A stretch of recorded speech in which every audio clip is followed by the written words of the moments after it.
Breaking news చూస్తున్నాము. Iran America మధ్య మళ్ళీ యుద్ధం మొదలైంది. హర్మోజ్లో తీవ్ర ఉద్రిక్తత వాతావరణం నెలకొంది. హర్మోజ్లోకి వచ్చిన 3 అమెరికాకు సంబంధించిన నేవీ షిప్స్ ఆ నౌకలను ఇరాన్ పేల్చేసింది. ప్రతీకారంగా ఇరాన్ పైన అమెరికా భీకర దాడులను చేసింది. కెష్మ్ అనే ఒక ఓడరేవు ఆ పోర్ట్, అలాగే బందర్ అబ్బాస్, ఈ 2 పోర్ట్స్ పైన అమెరికా వైమానిక దాడులను చేసింది. ఇరాన్ న్యూక్లియర్ ప్రోగ్రామ్ని పూర్తిగా ఆపేయాలంటూ అమెరికా వార్నింగ్ ఇస్తుంది. 1 పేజ్ ప్రపోజల్ని ఇరాన్కి ఇచ్చింది. అతి తొందరలోనే ఇరాన్ దీన్ని యాక్సెప్ట్ చేస్తుందని మేము భావిస్తున్నామంటూ ట్రంప్ చెప్పుకొస్తున్నాడు. ఏప్రిల్ 7న కుదుర్చుకున్న కాల్పుల విరమణ ఒప్పందానికి ప్రస్తుతం దాడులకి ఎలాంటి సంబంధం లేదంటూ అమెరికా ప్రకటన చేసింది. ట్రంప్ కూడా ఈ పోర్ట్స్ పైన అటాక్ చేశారంటూ ట్రంప్ని క్వశ్చన్ చేస్తే that is just a love tap, ప్రేమతో ఏదో అతన్ని అలా వెన్ను తట్టాం అంతే, ఇరాన్ని వెన్ను తట్టాం ప్రేమతో అంటున్నాడు. లవ్ ట్యాప్ అంటున్నాడు ట్రంప్. పరస్పర దాడులతో మరోసారి హై టెన్షన్ వాతావరణం నెలకొంది. ఇరు దేశాలు సీజ్ ఫైర్ అమలులోనే ఉన్నాయంటున్నాయి, కానీ పరస్పర దాడులు అయితే జరుగుతున్నాయి. స్ట్రెయిట్ ఆఫ్ హార్మోజ్లోకి అమెరికన్ నేవీ షిప్స్ వచ్చిన, అమెరికన్ వెజల్స్ వచ్చిన, ఆయిల్ ట్యాంకర్స్ వచ్చిన, కమర్షియల్ షిప్స్ ఏ వచ్చినా కూడా ఇరాన్ అటాక్ చేస్తుంది. స్ట్రెయిట్ ఆఫ్ హార్మోజ్ నుంచి ఇరాన్కి సంబంధించిన ఆయిల్ ట్యాంకర్స్, కమర్షియల్ షిప్స్ ఏవి బయటికి వస్తున్నా కూడా వాటిని అమెరికా టార్గెట్ చేస్తుంది. అమెరికాతో ఇరాన్ చర్చలకు వస్తుందా లేదా? ఒక పక్కన దాడులు కొనసాగిస్తుంది. సో కొనసాగిస్తూనే ప్రపోజల్ని యాక్సెప్ట్ చేయాలంటూ అమెరికా చెప్పుకొస్తుంది. మరోవైపు హార్మోజ్ని తెరిచేందుకు అమెరికా, ఇరాన్ ఈ రెండిటి మధ్య ఒప్పందం కుదిరింది అంటూ వార్తలు వస్తున్నాయి. జరిగే సంఘటనలు ఒక్కసారి చూస్తే దానికి ఆ వార్తలకి ఎలాంటి సంబంధం లేనట్టు తెలుస్తుంది. మనం విజువల్స్లో చూడొచ్చు. ఒక్కసారి ఆ విజువల్స్ని, ఆ దాడులకు సంబంధించిన విజువల్స్ని ఒక్కసారి చూసే ప్రయత్నం చేద్దాం.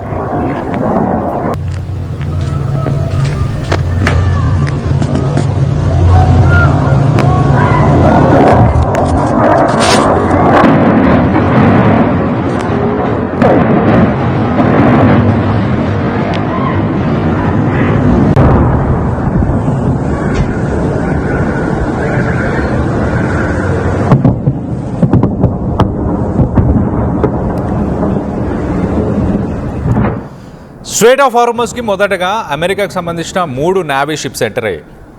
అమెరికాకి సంబంధించిన నేవీ షిప్స్ రాగానే ఒక 10 ఇరాన్కి సంబంధించిన స్పీడ్ బోట్స్ మన ఇమేజెస్లో చూసాం. ఆ షిప్స్ని, వెసల్స్ని, ఆయిల్ ట్యాంకర్స్ని ఆపడానికి కూడా ఈ స్పీడ్ బోట్స్ని యూజ్ చేస్తారు. పెద్దగా అవి సైజులో పెద్దగా ఏమి ఉండవు, కానీ చాలా స్పీడ్గా వెళ్తాయి, ఫాస్ట్గా వెళ్తాయి. ఎలాంటి షిప్స్ స్ట్రెయిట్ ఆఫ్ హార్మోజ్లోకి వచ్చినా వాటిని ఇమీడియట్గా ఆపడానికి Iran forces, Islamic revolutionary guard ఈ షిప్స్ని యూజ్ చేస్తుంది. ఆ స్పీడ్ బోట్స్ ఇమీడియట్గా ఈ నేవీ షిప్స్ దగ్గరికి వెళ్ళి అటాక్ చేయడం స్టార్ట్ చేసేసాయి. ఈ అటాక్స్ని వెంటనే అమెరికా ఏం చేసింది, తన దగ్గర ఉన్న ఎయిర్ ఫోర్స్ని యాక్టివేట్ చేసి ఇరాన్లో ఉన్న ఈ 2 పోర్ట్స్ని, బందర్ అబ్బాస్, కెష్, ఈ 2 పోర్ట్స్ని ఇమీడియట్గా అక్కడున్న ట్యాంకర్స్ని, అక్కడున్న ఇన్ఫ్రాస్ట్రక్చర్ని అమెరికా దాడుల్లో వాటిని నాశనం చేసే ప్రయత్నం చేసింది. మరోపక్కన ట్రంప్ ఏమంటున్నాడు, మేము ఒక 1 పేజ్ ప్రపోజల్ ఇచ్చాము ఇరాన్కి, ఆ న్యూక్లియర్ ప్రోగ్రామ్ మొత్తాన్ని డిజాల్వ్ చేయాలి, వాళ్ళ దగ్గర ఉన్న 440 కిలోల యురేనియం, ప్యూరిఫైడ్ యురేనియం ఏదైతే 60% ప్యూరిఫికేషన్ చేసిన యురేనియం ఏదైతే ఉందో అదంతా తిరిగి ఇంటర్నేషనల్ అటామిక్ ఎనర్జీ ఏజెన్సీకి ఇచ్చేయాలి. వాటికి ఇచ్చేసి దాని తర్వాత లేకపోతే రష్యాకి పంపించండి, ఇంకెక్కడికైనా పంపించండి, కానీ మీ దగ్గర ఉండకూడదు. మీరు అణుబాంబుని, అంటే ఒక న్యూక్లియర్ బాంబుని తయారు చేసే సామర్థ్యం మీ దగ్గర ఉంది, ఖచ్చితంగా యురేనియంని ఇచ్చేయాలి అంటూ ఆ ప్రపోజల్ని తీసుకొచ్చామంటూ ట్రంప్ చెప్తున్నాడు. ఆ ప్రపోజల్ని యాక్సెప్ట్ చేస్తుంది ఇరాన్. వచ్చే కొన్ని రోజుల్లోనే ఖచ్చితంగా యాక్సెప్ట్ చేస్తుందన్న నమ్మకం నాకుంది అంటూ ట్రంప్ కూడా మాట్లాడుకొస్తున్నాడు. మరి పోర్ట్స్ పైన సీజ్ ఫైర్ ఉన్న సమయంలో పోర్ట్స్ పైన ఎందుకు అటాక్ జరిగింది, ఆ అటాక్కి సంబంధించి మీరేమంటారు అంటూ ట్రంప్ని క్వశ్చన్ చేస్తే ట్రంప్ చాలా క్లియర్గా ప్రేమతో వెన్ను తట్టాం అంతే, అది ఇరాన్ని ఒక love tap, it is a love tap to Tehran అంటున్నాడు అంతే తప్పించి సీజ్ ఫైర్ అమల్లోనే ఉందంటున్నాడు. మరి సీజ్ ఫైర్ అమలు చేస్తూ కొనసాగిస్తూనే యుద్ధం మళ్ళీ మొదలైందనుకోవాలా? Yes, exactly. ఆ విజువల్లో కనిపిస్తున్న బోట్సే స్పీడ్ బోట్స్ అని చెప్పొచ్చు. చాలా ఫాస్ట్గా వెళ్తుంటాయి ఆ బోట్స్. ఆ బోట్స్తోనే ప్రస్తుతానికి అమెరికన్ నేవీ షిప్స్ని అటాక్ చేశారు. అమెరికా మెల్లిమెల్లిగా ఒక్కొక్క స్టెప్ని, అంటే స్ట్రెయిట్ ఆఫ్ హార్మోజ్ని, ఎస్ ఇవే స్పీడ్ బోట్స్, ఈ బోట్స్ ద్వారానే ఆ నేవీ షిప్స్ని అటాక్ చేశారు. ఎగ్జాక్ట్లీ. సో అమెరికా ఒక్కొక్క స్టెప్ మెల్లిగా స్ట్రెయిట్ ఆఫ్ హార్మోజ్ని కంట్రోల్లోకి తీసుకునే ప్రయత్నం చేస్తుందా? అందుకే అమెరికా నావీ డెస్ట్రాయర్స్ ఏవైతే ఉన్నాయో ఆ డెస్ట్రాయర్స్ని స్ట్రైట్ ఆఫ్ హార్మోజ్ లోపలికి డైరెక్ట్గా ఎంటర్ అయిపోయినట్టు అర్థం చేసుకోండి. వెజల్స్ని ఎస్కాట్ చేయడానికి. అలాగే ఇరాన్ దగ్గర అసలు పవర్ లేదు, ఎలాంటి పవర్ ఉండకూడదు. ఇంకా ల్యాండ్ అటాక్స్ కావచ్చు, ఏరియల్ అటాక్స్ ఏదైనా మేమే చేయగలగాలి. స్ట్రైట్ ఆఫ్ హార్మోజ్ని కూడా కంట్రోల్లోకి తీసుకోవాలని ట్రంప్ ఒక్కొక్క స్టెప్ మూవ్ చేస్తున్నట్టు చాలా క్లియర్గా తెలుస్తుంది. కానీ ఇరాన్ ఇంకా మా దగ్గర ఇంకా సామర్థ్యం ఉంది అని నిరూపించుకునే ప్రయత్నం చేస్తుంది. ఈ స్పీడ్ బోట్స్తోనే అమెరికాకు సంబంధించిన నేవీ షిప్స్ని అటాక్ చేసింది. ఈ స్పీడ్ బోట్స్ ఉన్నాయి, దాని దగ్గర మనందరికీ తెలుసు కింద మైన్స్ ఉన్నాయి, అండర్ గ్రౌండ్ మైన్స్ ఉన్నాయి, సీ మైన్స్ ఉన్నాయి, డ్రోన్స్ ఉన్నాయి, లాంగ్ రేంజ్ మిసైల్స్ ఉన్నాయి. ఫతే 3 ఉంది, ఫతే 2 ఉంది. లాంగ్ రేంజ్ మిసైల్స్ ఉన్నాయి.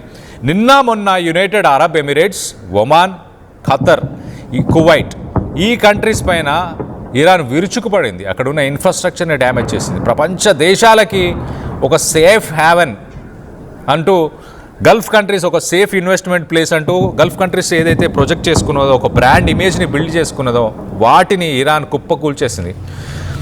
1974లో కిస్సింగర్ అలాగే సౌదీ అరేబియా చేసుకున్న ఒక డీల్ ప్రకారం, ఒక ఒప్పందం, వర్బల్గా అది మాట్లాడుకున్న ఒప్పందం అని చెప్పుకోవచ్చు. ఆ ఒప్పందం ప్రకారం ప్రపంచ దేశాలు ఎవరు పెట్రోల్ కొనాలన్నా, మీరు పెట్రోల్ అమ్మాలనుకున్న సౌదీ అరేబియాకి ఏం చెప్పారు అంటే చాలా క్లియర్గా, అమెరికా స్టేట్ సెక్రటరీ కిస్సింగర్, పెట్రోల్ని, చమురుని మీరు ఓన్లీ డాలర్స్లోనే అమ్మాలి అని. సో వెంటనే ప్రపంచ దేశాలు ఇమీడియట్గా ఏం చేశాయి, అమెరికా దగ్గర డాలర్స్ని ఎక్స్చేంజ్ చేసుకున్నాయి, డాలర్స్ని తీసుకొచ్చుకొని బ్యాంకుల్లో పెట్టుకున్నాయి. ఎప్పుడు ఆయిల్ కొనాలన్నా ఆ డాలర్స్ని వాడుకునేలాగా, అమెరికాకి సంబంధించిన బాండ్స్ని కొనుక్కునేలాగా అమెరికా చేసింది. దాని తర్వాత అమెరికా ప్రపంచ దేశాల మీద డాలర్ ప్రతి ఒక్కరు వాడడం మొదలుపెట్టినాక శాంక్షన్స్ విధించడం స్టార్ట్ చేసింది. అంటే డాలర్స్ తీసుకోవడానికి ఎక్స్చేంజ్లో తమ దేశాలకు సంబంధించిన కరెన్సీస్ కావచ్చు, గోల్డ్ కావచ్చు, అమెరికాకి బదులుగా ఇచ్చి డాలర్స్ని తీసుకునేవాళ్ళు. ఆ బదులుగా ఇచ్చినప్పుడు అలాగే ప్రపంచ దేశాలు డాలర్లోనే ఆయిల్ని కొనుగోలు చేయాలి, మిగతా వస్తువులను కూడా డాలర్స్లో కొనుగోలు చేయాలి. కాబట్టి ఒక పేమెంట్ సిస్టాన్ని అమెరికా క్రియేట్ చేసింది. ఆ డాలర్స్ ట్రాన్సాక్షన్ అవ్వడానికి ప్రతి బ్యాంక్ని ఆ పేమెంట్ సిస్టంలో ఇంక్లూడ్ చేశారు. అంటే ప్రపంచంలో ఉన్న రిజర్వ్ బ్యాంక్స్ అని చెప్పొచ్చు, మన ఆర్బీఐ లాంటి బ్యాంక్స్ అన్నీ కూడా ఆ పేమెంట్ సిస్టంలో ఇన్వాల్వ్ అయిపోయాయి. ఇప్పుడు ప్రపంచ దేశాలని అమెరికా ఎలా శాసిస్తుంది అని అంటే, ఆ పేమెంట్ సిస్టంలో అన్ని సెంట్రల్ బ్యాంక్స్ ఉన్నాయి. కాబట్టి ఏ దేశం మీద కోపం వచ్చినా ట్రంప్కి కానీ అమెరికాకి, ఏ దేశం మీద కోపం వచ్చినా, ఏ దేశం మీద తమ పవర్ని చూపించాలనుకున్నా ఆ సెంట్రల్ బ్యాంక్లో ఉన్న డబ్బుల్ని బ్లాక్ చేస్తారు. అంటే డాలర్ రూపంలో ఇంకా ఆయిల్ని కొనలేరు, ఏ వస్తువుల్ని వేరే ప్రపంచ దేశాలతోని వాళ్ళు వాణిజ్యం చేయలేరు. అది అమెరికా ఆధిపత్యం. వెపన్స్, ఆర్మీతో ప్రపంచ దేశాలని శాసించేది నెక్స్ట్ లెవెల్. మొదటగా ఫైనాన్షియల్గా, ఆర్థికంగా ప్రపంచ దేశాలని ఈ డాలర్, ఈ ప్రపంచ దేశంలో ఏదైతే ట్రేడ్ జరుగుతుందో ఆ ట్రేడ్ని డాలర్ ద్వారా చేసే ప్రయత్నం 74 నుంచి జరుగుతుంది. 74 నుంచి ప్రపంచ దేశాలని ఇలానే ప్రస్తుతానికి శాసిస్తున్నారు. ప్రస్తుతానికి గల్ఫ్ దేశాలు ఒక క్వశ్చన్, ఒక కన్ఫ్యూజన్లో ఉన్నాయి. మాకు సెక్యూరిటీ ప్రొవైడ్ చేస్తా అంటూ ట్రంప్ పెట్రోల్ని, ఆయిల్ని, వీటన్నిటిని, చమురుని డాలర్లో అమ్మాలన్నాడు. 1974 నుంచి అమెరికా ఈ అగ్రిమెంట్లో ఉంది. కానీ ఇరాన్ సెక్యూరిటీ అమెరికా ప్రొవైడ్ చేస్తా అన్న ఆ డ్రీమ్ని ఇరాన్ కూల్చేసింది. అమెరికా సెక్యూరిటీ ప్రొవైడ్ చేయలేని పరిస్థితి. ఇరాన్ డైరెక్ట్గా United Arab Emirates, Kuwait, Qatar ఇలాంటి దేశాలన్నిటిపైన బాంబులు వేయడం సర్వసాధారణం అయిపోయింది. అంటే చాలా ఈజీగా చేయగలుగుతుంది. ఇంకా అమెరికా దీన్ని అడ్డుకునే అవకాశం లేదు, అమెరికా మాకు అంత షీల్డ్ చేయట్లేదు, అంత ప్రొటెక్ట్ చేయట్లేదు అన్న ఆలోచనలో ప్రస్తుతానికి గల్ఫ్ కంట్రీస్ ఉన్నాయి. మెల్లిమెల్లిగా ఇప్పుడు ఒపెక్ కంట్రీస్ నుంచి, అంటే ఆయిల్ ప్రొడ్యూస్ చేసే దేశాలన్నీ కూడా ఒక ఆర్గనైజేషన్గా ఫామ్ అయ్యాయి. ఆ ఒపెక్ నుంచి కూడా ఒక్కొక్క దేశం వెనకకి వెళ్ళిపోతుంది. United Arab Emirates OPEC countries నుంచి బయటికి వచ్చేసింది.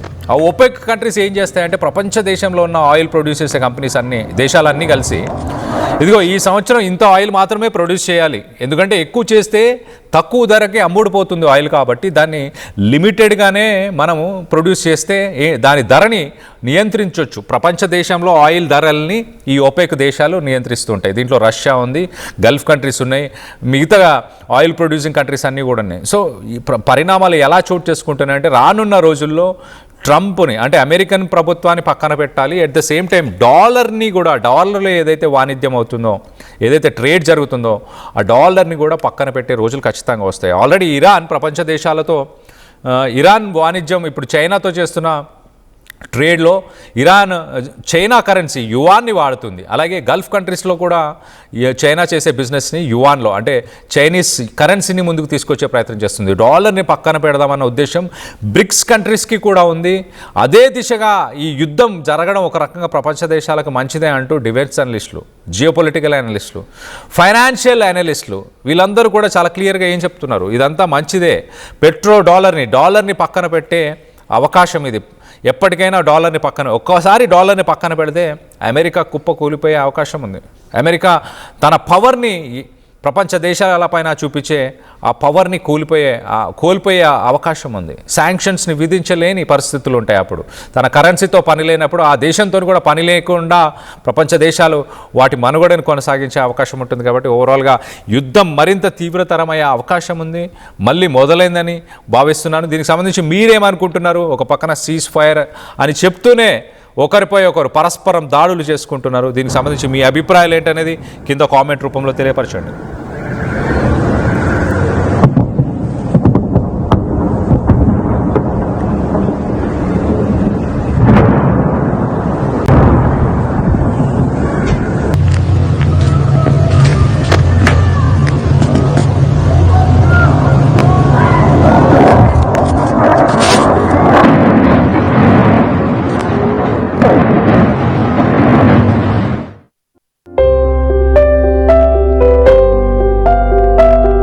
చిన్న చిన్న ఆనందాలు 35 ఏళ్లుగా నా జీవితంలో లేవు. 35 ఏళ్లుగా నేను డైపర్లలో బ్రతికాను. 6 సెంటీమీటర్ల ఫిస్టులా నా మూత్రాశయంలో లీకు కారణమైంది. ఎవరూ నాకు సహాయం చేయలేకపోయారు. AINUలో వైద్యులను కలిసే వరకు. అక్కడ వారు రోబోటిక్ శస్త్రచికిత్సతో నాకు పరిష్కారం ఇచ్చారు. వారు నా ఆత్మవిశ్వాసాన్ని కూడా తిరిగిచ్చారు. Precision care makes it possible. The Center for Robotic Surgery at AINU